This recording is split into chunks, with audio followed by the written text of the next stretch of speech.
Hello everyone, আসসালামু আলাইকুম। আমার বাসায় পটলের ভাজি ছাড়া আর অন্য কিছু পছন্দ করে না। এদিকে এত রোদে বাহিরে যেতে আমার মোটেও ইচ্ছে করছে না।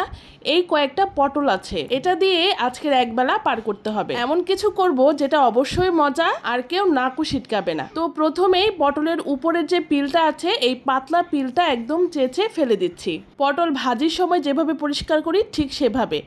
এবার পটলের একটা মাথা না কাটলেও হবে, আর অপর দিকের মাথাটা কিন্তু আমি একটু বেশি করেই কাটছি, ঠিক ক্যামেরায় যেরকম দেখতে পাচ্ছেন। এক এক করে প্রত্যেকটা পটলের মাথার অংশ থেকে আমি একটু বেশি করে কেটে নিচ্ছি। এবার আমি একটা চামচ নিয়ে নিচ্ছি, চামচের পেছন সাইড দিয়ে পটলের ভিতরের যে বিচির অংশটুকু আছে এইটুকু বের করে নেব। এই কাজটা করতে আমার ভীষণ মজা লাগছে। ভিতর থেকে ঘুরিয়ে ঘুরিয়ে সবগুলো বিচি এক এক করে বের করে নিচ্ছি। সবগুলো পটলের ভিতর থেকে বিচিগুলো বের করা শেষ। এবার এই বিচিগুলো কিন্তু আর ফেলে দিব না, এত দামি জিনিস, এটাকে আমি নষ্ট করতে পারি বলেন? বিচিগুলো একটা বাটিতে সাইডে তুলে রেখে দিচ্ছি। এবার আমি একটা বাটি নিয়ে নিলাম।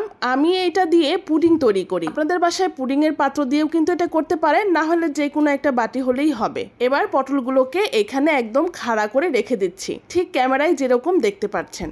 এবার আরেকটা বাটিতে আমি এখানে 4টা ডিম নিয়েছি। এক এক করে 3টা ডিম ভেঙে নেওয়ার পরে মনে হলো আরেকটা ডিম প্রয়োজন নেই, তাই একটা ডিম রেখে দিলাম। দিয়ে দিলাম কাঁচামরিচ কুচি আর পেঁয়াজ কুচি, সামান্য একটু লবণ দিয়ে ডিমটাকে ভালো করে ফেটিয়ে নিচ্ছি। এবার যে পটলগুলো সাজিয়ে রেখেছি, এখানে এক এক করে ডিমের যে অংশটুকু আছে সেইটুকু পটলের ভিতরে ঢুকিয়ে দিব। বাপরে বাপ, পটলের পেট এত বড়, মনে হচ্ছিল যেন এই 3টা ডিমে হবে না। যাই হোক, পটলগুলো কিন্তু আমি একদমই অর্ধেক পরিমাণ ভরেছি, কারণ ডিমটা ভাপে দিব আমি, আর ভাপে দেওয়ার পরে কিন্তু ডিমটা ফুলে পটলের মুখ বরাবর চলে আসবে। এবার আমি পটলটাকে ভাপে বসিয়ে দিলাম। এইদিকে আরেকটা মশলা তৈরি করে নিচ্ছি। মিক্সিতে দিয়ে দিচ্ছি সেই পটলের বিচিগুলো, তার সাথে দিয়ে দিচ্ছি 1 মুঠ পরিমাণ পেঁয়াজ, সামান্য একটু আদা, আর ঝালের জন্য সামান্য পরিমাণ পানি দিয়ে এটাকে ভালো করে ব্লেন্ড করে নিতে হবে, একদম মিহি পেস্ট যাকে বলে আর কি। দেখতে পাচ্ছেন? আর এই দিকে কিন্তু আমার পটলগুলো একদম হয়ে গেছে। দেখতে পাচ্ছেন ডিমগুলো কিন্তু ফুলে ডাবল হয়ে গিয়েছে, একদম পটলের মুখ বরাবর চলে আসছে। এবার এই পটলগুলো আমি ভেজে নিচ্ছি। কড়াইয়ে আমি সরিষার তেল দিয়ে দিচ্ছি, আর এক এক করে সবগুলো পটল সামান্য হলুদ দিয়ে একটু কড়া করে ভেজে নেব। পটলগুলো ভাজার ফলে ডিমের ভিতরেও কিন্তু সামান্য তেল ঢুকবে, যেটা খেতে ভীষণ মজা লাগবে। সেই তেলে দিয়ে দিচ্ছি গোটা গরম মশলা আর একটু জিরা। মশলাটাকে তেলে একটু ভাজার পরে আগে থেকে পেস্ট করে রাখা মশলাটা এখানে পুরোটাই দিয়ে দিচ্ছি। এবার দিয়ে দিচ্ছি সামান্য পরিমাণ লবণ। মশলাটাকে কিন্তু ভালো করে কষিয়ে নিতে হবে। দিয়ে দিচ্ছি 1 চামচ পরিমাণ মরিচের গুঁড়ো, 1 চা চামচ পরিমাণ হলুদের গুঁড়ো, আর জিরা হচ্ছে 1 চা চামচ পরিমাণ।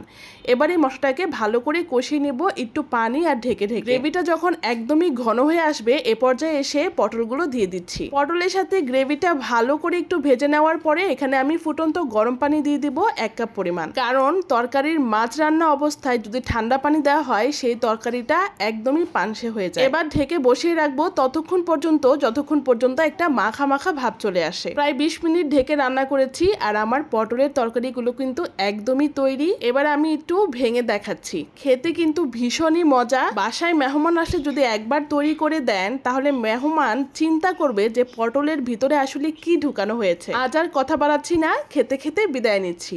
দেখা হবে পরবর্তী কোনো রেসিপি নিয়ে, পরবর্তী নতুন কোনো ভিডিওতে। ততক্ষণ পর্যন্ত সবাই ভালো থাকবেন, সুস্থ থাকবেন। আল্লাহ হাফেজ, আসসালামু আলাইকুম।